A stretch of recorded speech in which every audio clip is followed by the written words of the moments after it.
Je vais vous poser une question que vous n'avez probablement jamais formulée clairement. Est-ce que vous vous sentez légitime? Pas dans votre travail, pas dans votre couple, pas dans vos conversations. En général, est-ce que, quand vous entrez dans une pièce, vous avez la conviction tranquille que vous avez le droit d'y être pleinement, d'occuper l'espace, d'avoir une opinion qui compte? Pour la majorité des personnes qui regardent cette vidéo, la réponse honnête est non, ou alors ça dépend. Et le problème, c'est pas cette réponse. Le problème, c'est ce que vous faites avec elle depuis des années. Vous attendez. Vous attendez d'en faire assez, d'en avoir assez, d'avoir suffisamment de résultats, suffisamment de reconnaissance. Et c'est exactement là que se trouve le piège. Parce que la légitimité ne s'attend pas. Elle ne s'obtient pas.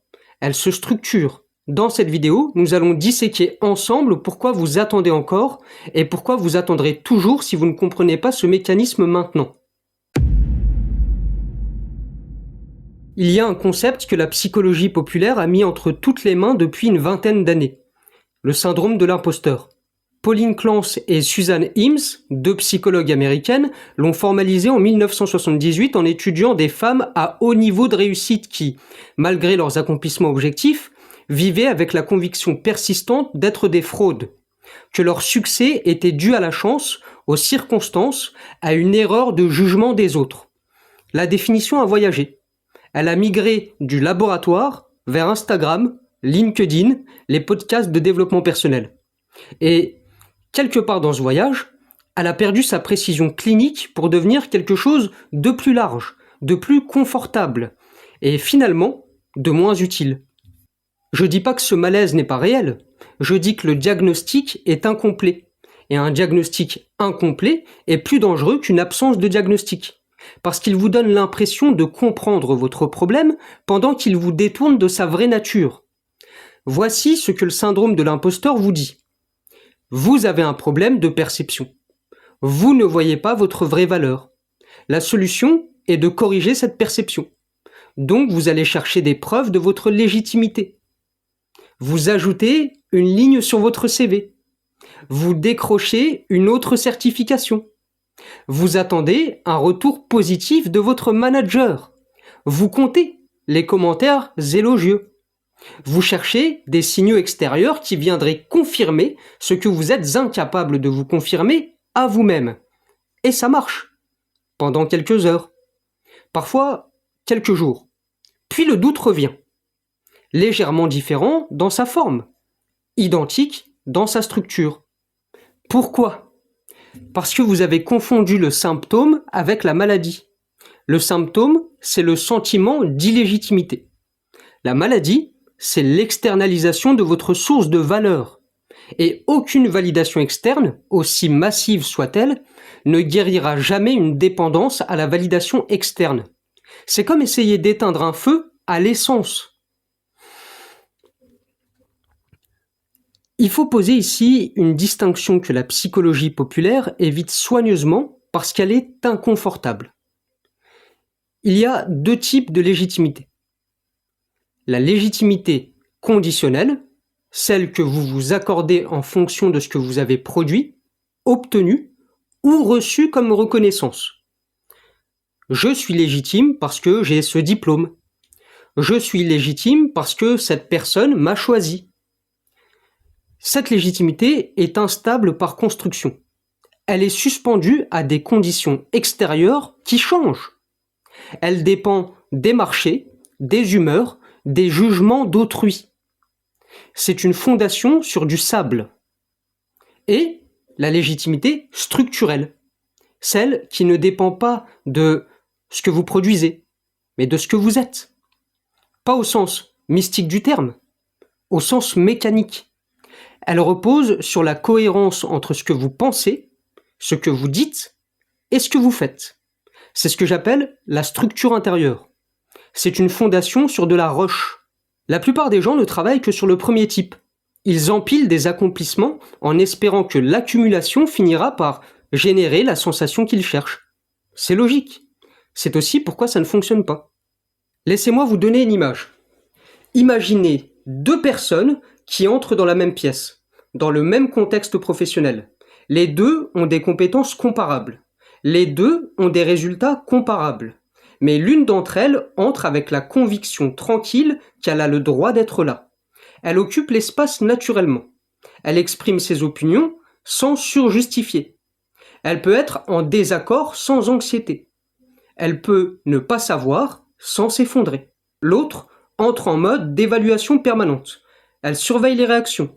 Elle module ses positions en fonction de ce qu'elle perçoit que la pièce veut entendre. Quand on lui pose une question difficile, elle perçoit une menace.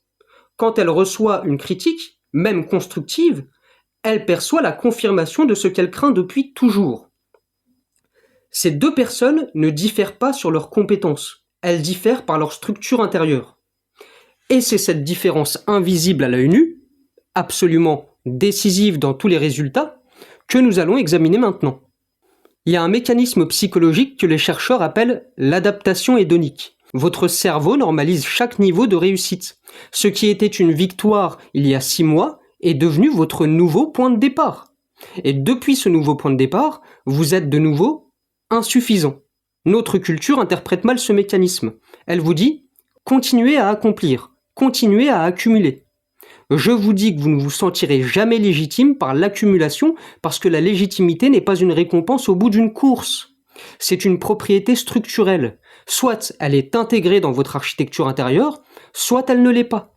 Et si elle ne l'est pas, aucun trophée ne la génère. Il peut la simuler temporairement, mais simuler n'est pas construire. Pour comprendre comment cette dépendance s'est installée, il faut remonter à son origine. Non pas pour vous plaindre, non pas pour excuser ce que vous êtes aujourd'hui, mais pour identifier le mécanisme avec suffisamment de précision pour le démonter. Revenons à la question fondamentale. Pourquoi attendez-vous ? La réponse intuitive, celle que la plupart des gens se donnent, c'est « parce que j'ai pas encore assez accompli. Quand j'aurai atteint tel niveau, quand j'aurai prouvé telle chose, quand j'aurai l'approbation de telle personne, alors je me sentirai légitime. Alors je pourrai occuper l'espace pleinement. » Cette logique semble raisonnable. Elle est en réalité autoréalisatrice. Et je vais vous montrer exactement pourquoi. Il y a un mécanisme psychologique que les chercheurs appellent l'adaptation hédonique. Votre cerveau, en système hautement adaptatif, normalise chaque nouveau niveau de réalité. Ce qui était une victoire significative il y a 6 mois est devenu votre nouveau plancher. Depuis ce nouveau plancher, vous êtes mécaniquement insuffisant de la même manière qu'avant. La distance entre vous et assez reste identique. La seule chose qui change, c'est le contenu de ce qui manque.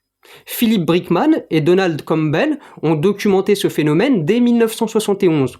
Ils ont étudié des personnes qui venaient de gagner à la loterie et des personnes récemment devenues paraplégiques. 1 an après l'événement, les deux groupes rapportaient des niveaux de bonheur subjectifs étonnamment proches. Le cerveau normalise. Toujours. Sans exception. Ce mécanisme n'est pas un bug, c'est une adaptation évolutive. Il vous pousse en permanence à faire plus, à acquérir plus, à progresser. Il est extraordinairement utile pour survivre. Il est absolument destructeur si vous en faites la source de votre légitimité. Parce que si votre sentiment de légitimité dépend d'un seuil que vous n'avez pas encore atteint et que votre cerveau déplace ce seuil dès que vous l'atteignez, alors vous avez construit un mécanisme d'auto-exclusion permanente.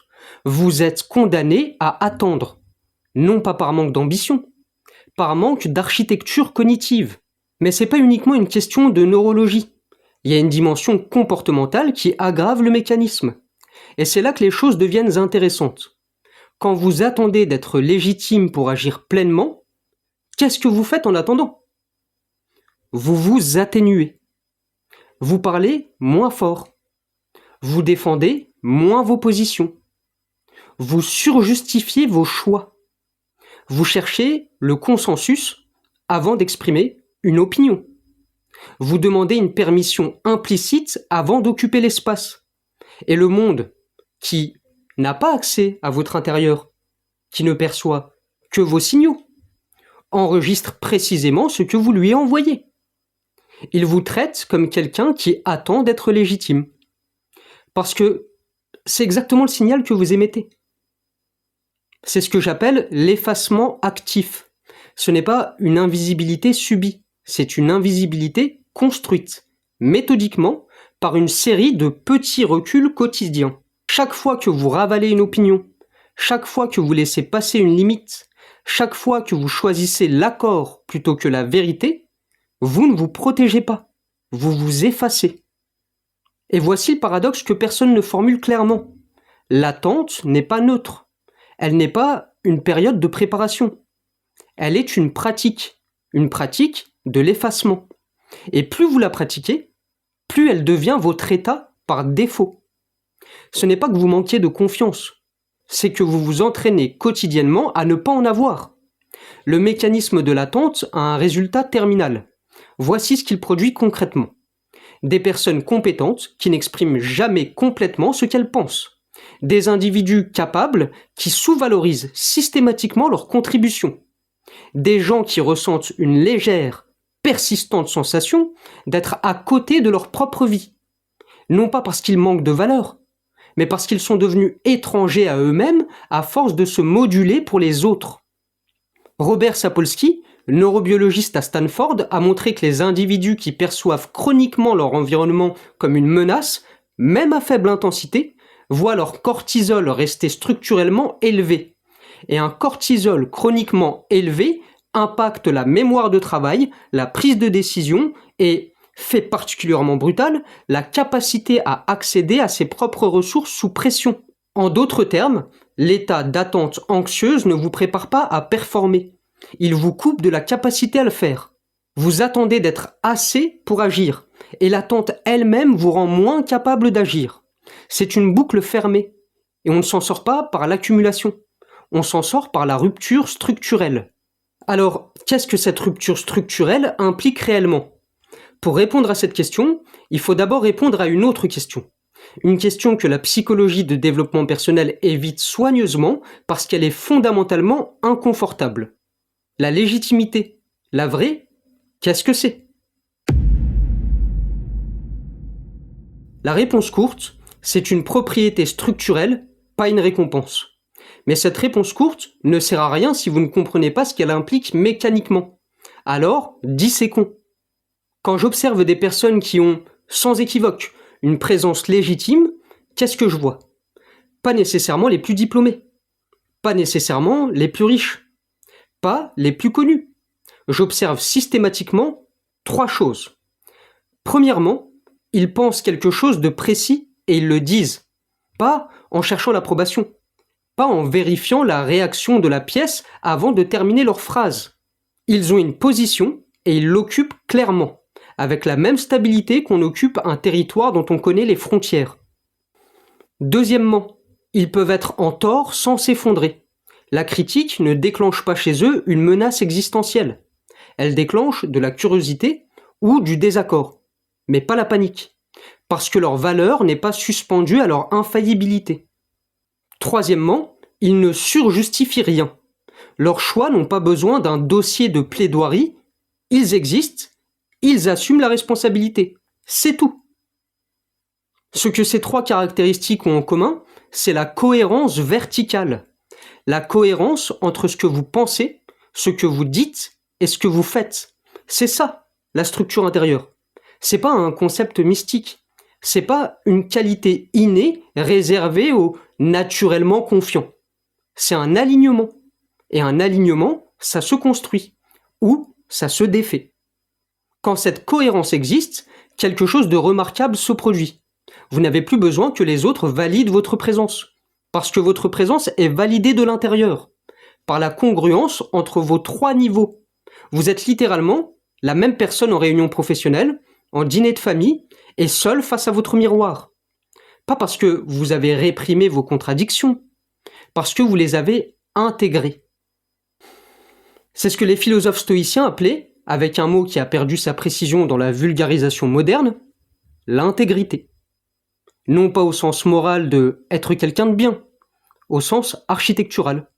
Être un édifice intègre, dont toutes les pièces sont solidaires, Un bâtiment avec une structure intègre ne s'effondre pas sous la pression extérieure. Un être humain avec une structure intérieure intègre ne s'effondre pas sous le regard d'autrui. Il y a une dimension biologique que je veux aborder ici, parce que beaucoup de gens traitent ces questions comme si elles étaient purement psychologiques, comme si elles se passaient dans la couche consciente de l'expérience. C'est pas le cas. Amy Cuddy, chercheuse à Harvard, a documenté que les personnes qui adoptent des postures d'expansion, c'est-à-dire des postures qui occupent de l'espace plutôt que d'en retirer, voient leur taux de cortisol baisser et leur taux de testostérone augmenter en l'espace de 2 minutes. Le corps ne suit pas seulement l'esprit, il le précède, il le conditionne. Ce que cela signifie en termes de pratique, c'est que chaque fois que vous vous atténuez physiquement, vous croisez les bras, vous réduisez de volume, vous évitez le contact visuel, vous envoyez un signal neurochimique à votre propre système. Un signal qui dit « Je suis en territoire hostile, je dois réduire mon exposition ». Et votre cerveau répond en conséquence. Il entre en mode défensif. La créativité baisse, la fluidité verbale baisse, l'accès à vos propres ressources baisse. L'effacement n'est pas neutre. Il est psychologiquement actif. Il vous change de l'intérieur. Laissez-moi vous dire quelque chose que vous n'entendrez pas dans un podcast de développement personnel habituel. Il n'y a pas de personnes naturellement confiantes. Il y a des personnes qui, à un moment de leur trajectoire, parfois précocement, parfois tardivement, ont arrêté de demander la permission d'exister.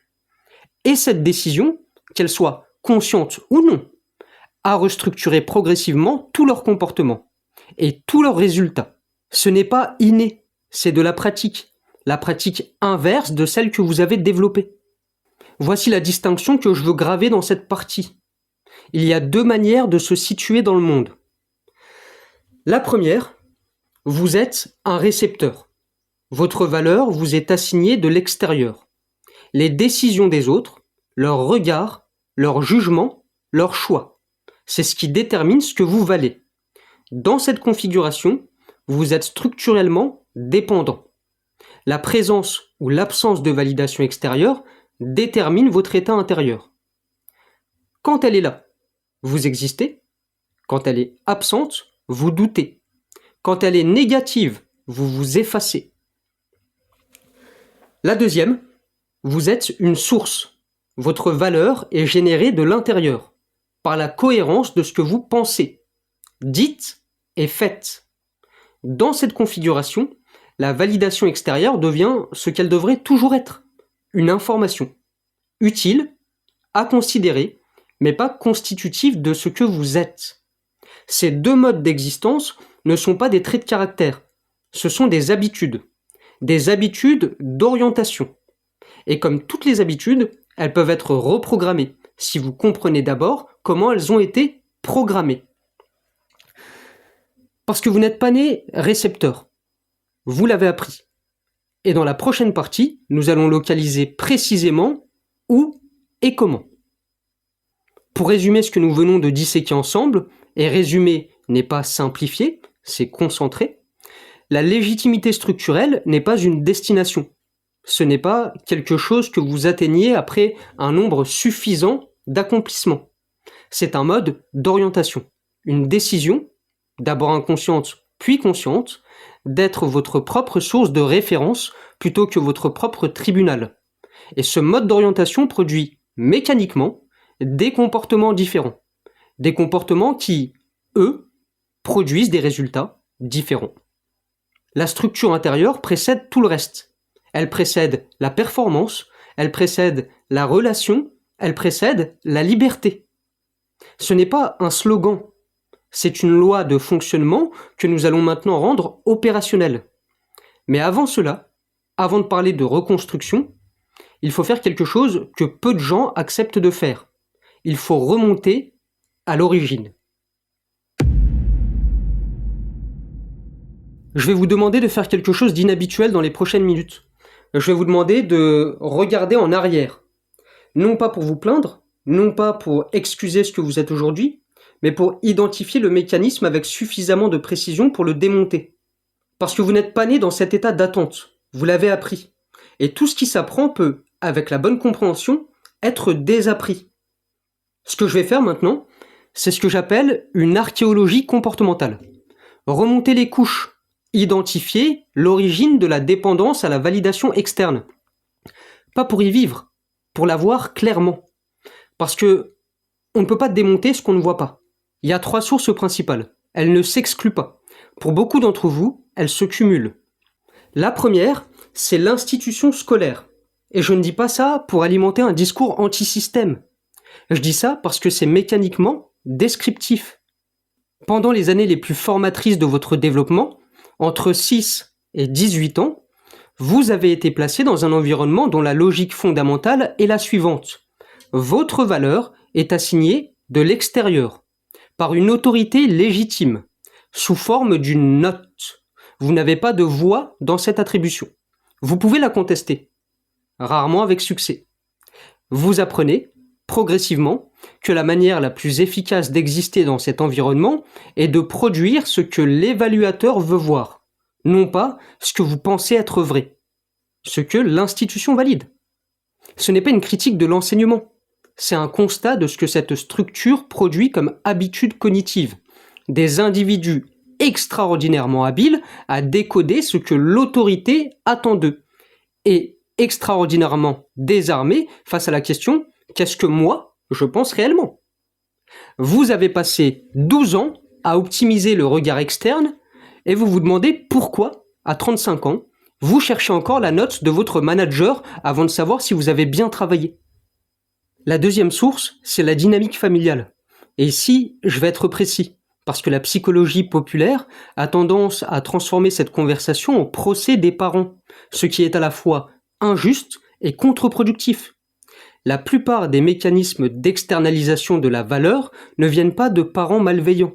Ils viennent de parents eux-mêmes pris dans les mêmes mécanismes, qui ont appris de leur propre environnement que l'amour est conditionnel à la performance, que la présence mérite d'être justifiée, que l'expression de soi comporte un risque, celui de décevoir, d'être rejeté, d'être trop. Et ils vous ont transmis, non pas par malice, mais par réplication, la même équation. Je suis aimé si je performe. Je suis accepté si je m'adapte. Je suis en sécurité si je ne prends pas trop de place. Ces équations sont des programmes installés avant que vous ayez les outils cognitifs pour les questionner, et des programmes installés suffisamment tôt pour qu'ils semblent aujourd'hui être des vérités, plutôt que des conventions apprises. Ce n'est pas de votre faute, mais c'est le résultat d'un système, et c'est votre responsabilité d'en sortir. Remarquez la distinction que je viens de faire.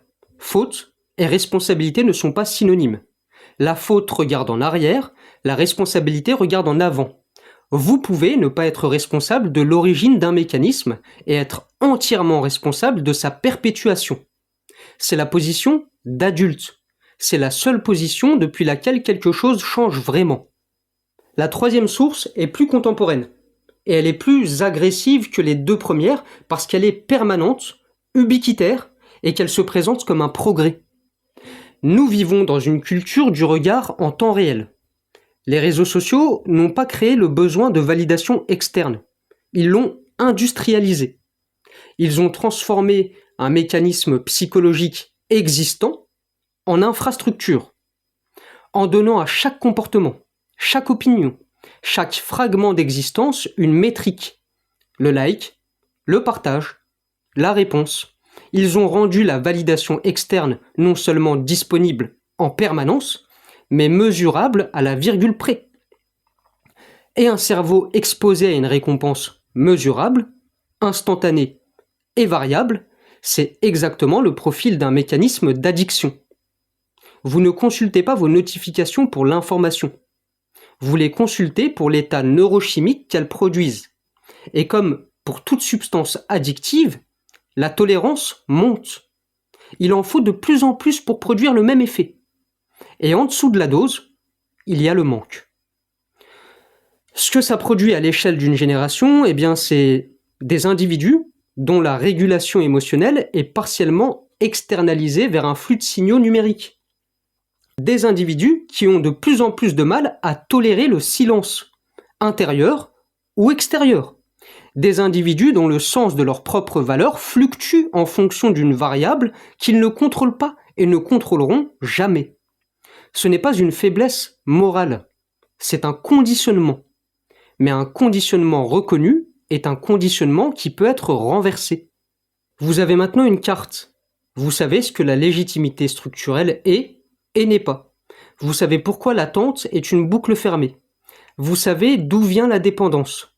La question qui reste, la seule qui compte, est celle-ci. Comment on s'en sort? Et je vais vous donner une réponse qui va peut-être vous décevoir dans un premier temps, avant de vous libérer.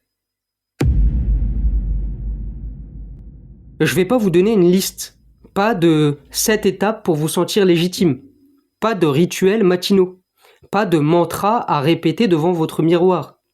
Non pas parce que ces outils sont inutiles dans l'absolu, mais parce que, appliqués sans compréhension structurelle, ils sont des analgésiques. Ils soulagent le symptôme, ils ne touchent pas la cause. Ce que je vais faire, c'est quelque chose de différent.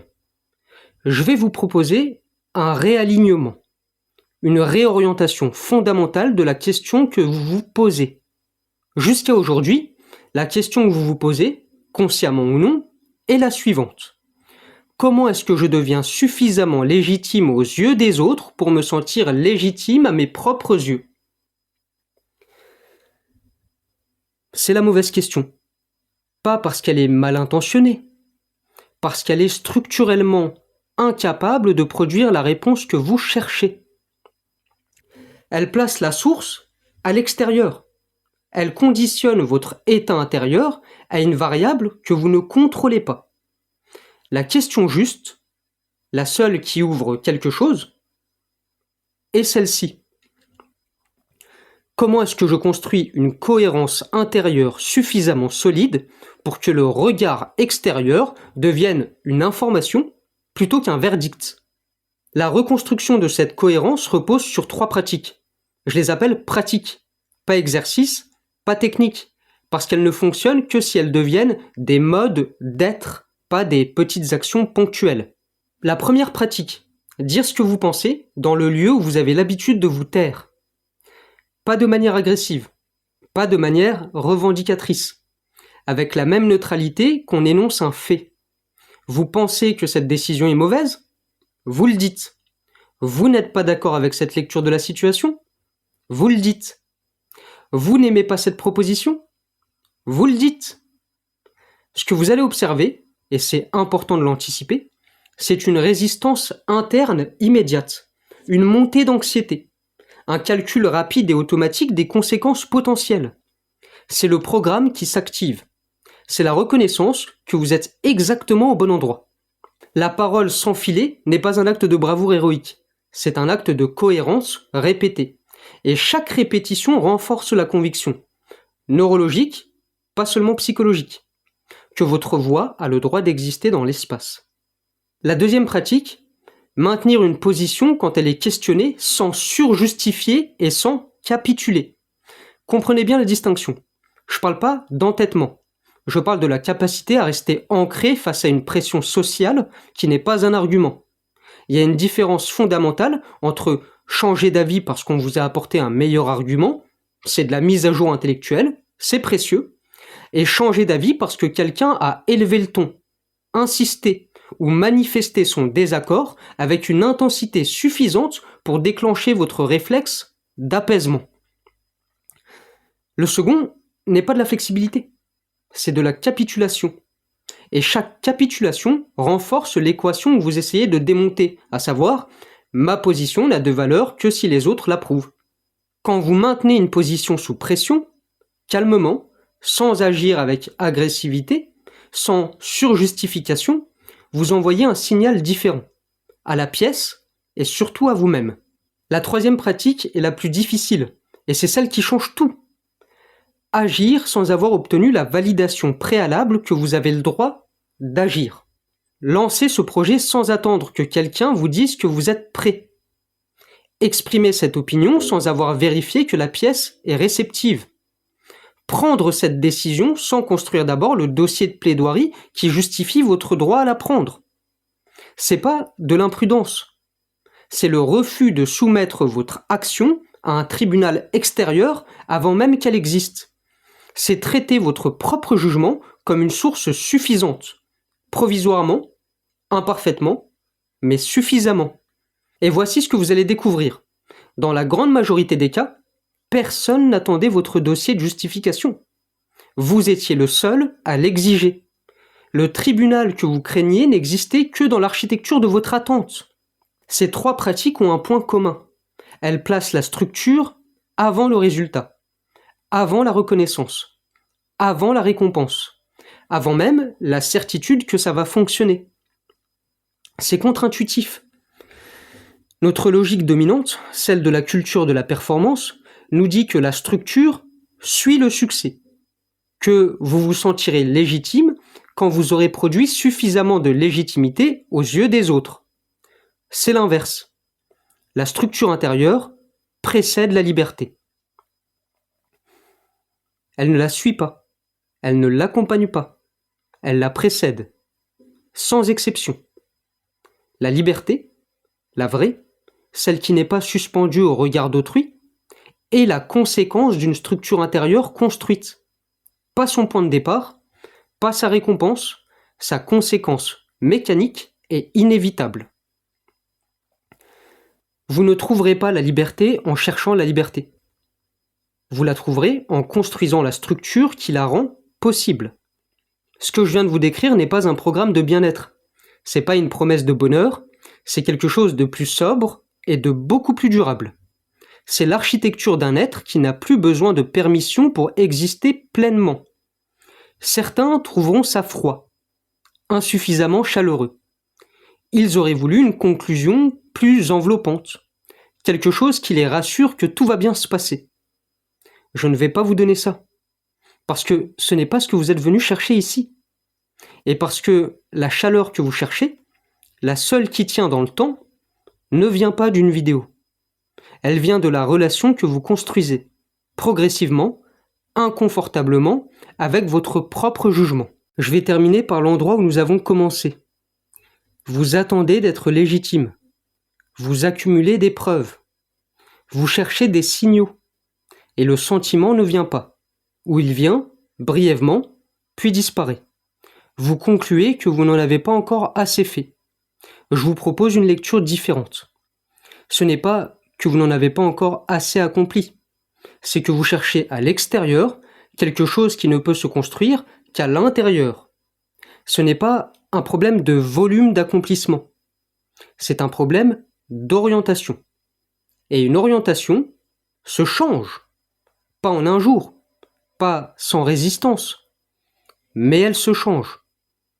La question n'est pas « quand serai-je suffisamment légitime ?» La question est « à partir de quand est-ce que j'arrête d'attendre ?» Êtes-vous encore en attente ou avez-vous décidé de devenir votre propre source ?